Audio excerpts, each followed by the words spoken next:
All right, y'all, it's time for another technique video. This time we got technique number 11, the sneaky keeper. So this one's very, very simple and quick. I'll jump right into it. We talked about mulligans a little bit last time. So what is the sneaky keeper? It is an unorthodox option when choosing to keep cards during a mulligan.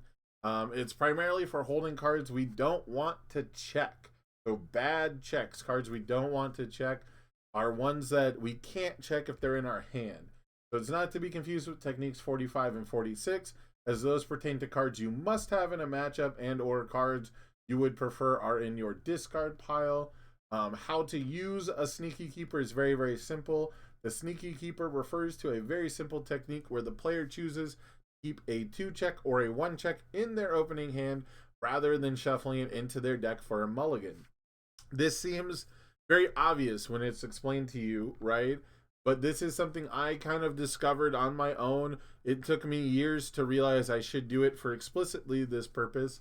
And in the past, it was not uncommon for a UFS deck to run maybe 2 copies of a 2-check. 2-checks were seen in a less punishing light, but they were also relatively stronger. And so the turn one build maybe not being as hyper focused as it used to be, uh, we saw a lot more splashing of 1 or 2 bad checks. So the realization that I could just not mulligan this card, even though your level 0 mulligan is send back everything that's not an attack or not a foundation, right? Your level 0 mulligan is I don't need attacks. They do nothing for me turn one, especially if I'm going second and I won't even get to attack first. But there are benefits to holding on to your bad checks, specifically to help improve your early turn build. So the most important aspect is reducing the likelihood we will check poorly during our build turn.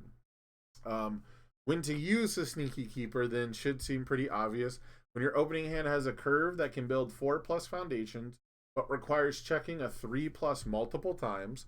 So maybe you don't have a plethora of of 0 diffs, but you do have like 3 or 4 1 diffs.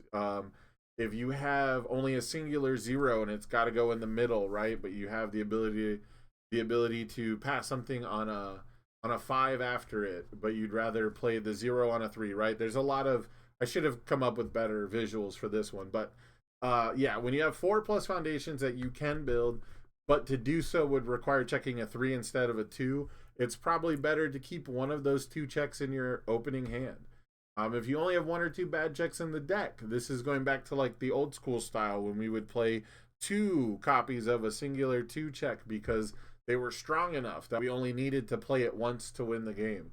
Guaranteeing they won't be checked not only promotes healthy build turns, but guarantees you'll be able to play your most impactful card. So if you only have a single copy of this card, making sure that you can hold on to it without it clunking up your hand too much is probably better than putting it to chance, especially if you check it, you have no way to get it back. So when going first, bad check attacks can make or break the game, so deploying them early can be very beneficial. Lightning Rod, the example on the last page, is really, really good turn 2. Having an explosive turn 2 is a great way to set the pace for a game. So a lot of the 2 checks we see are pretty good in the early game, but they get much worse when the rival has interaction for them. Blanking a 2-check with a vast strength, for example, or a Genkai's or something like that, it is really, really rough. Getting them removed by capes, really, really rough. So deploying them before the rival has the opportunity to draw their interaction can be a big deal.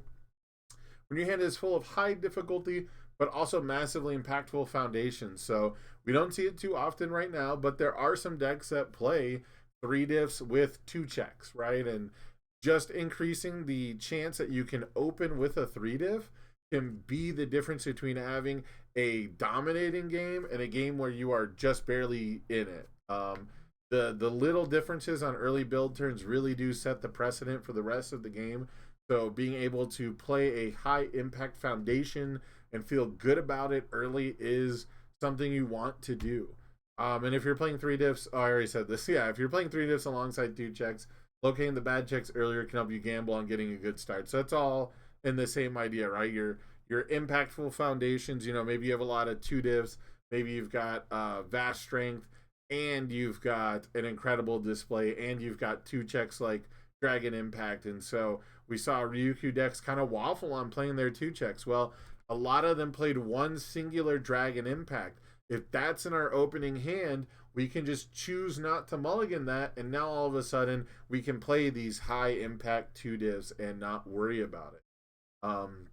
Drawing two or more bad checks greatly increases your odds of build success, usually at the expense of building one less overall foundation.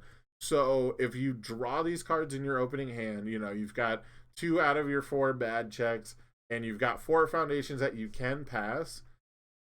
I'm not a math guy, but there is some credit to the idea that you will have a more stable build if you hold those bad checks and just try to pass on a 2, on a 3, on a 3, on a 3, right?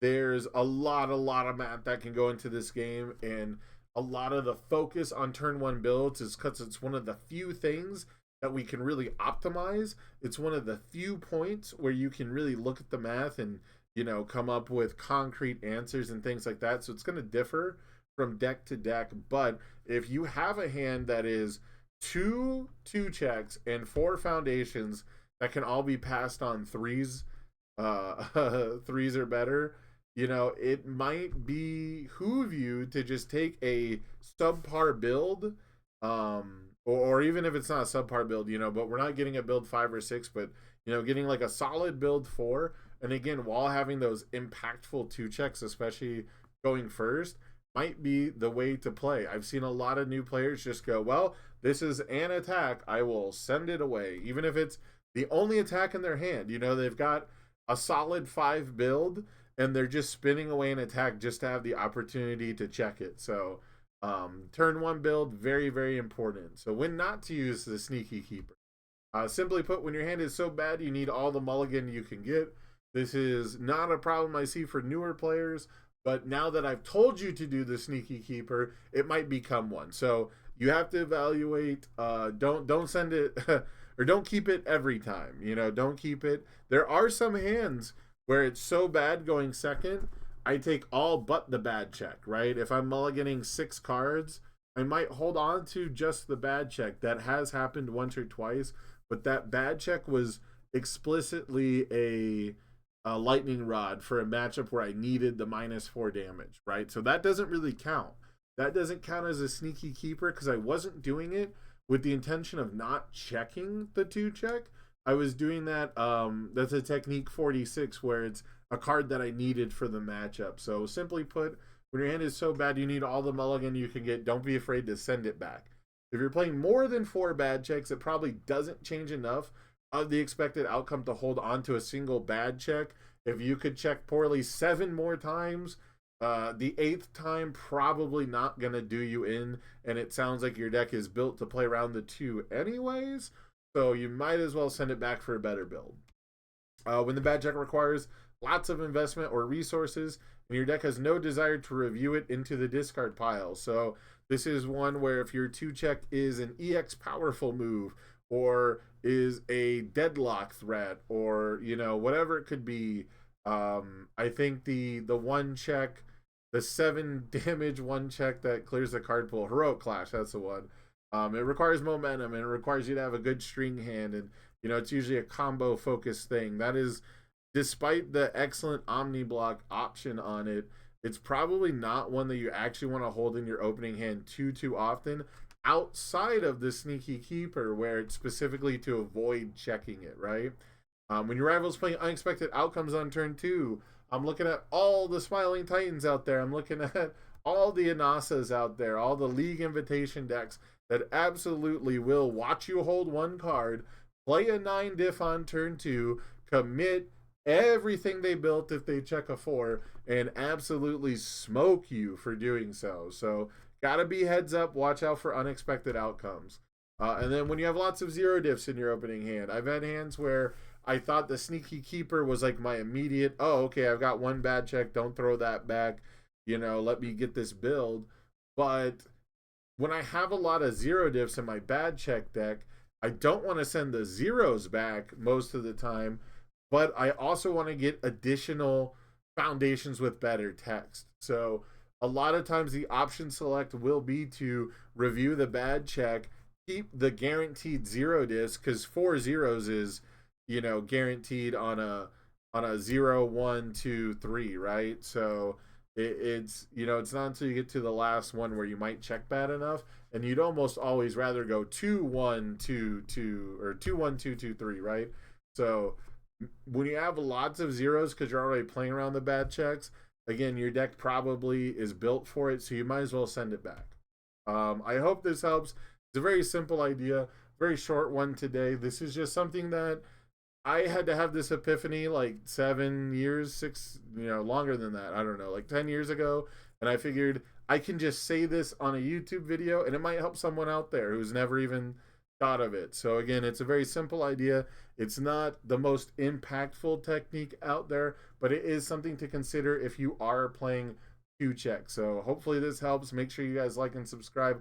I'll see you in the next video. Peace out.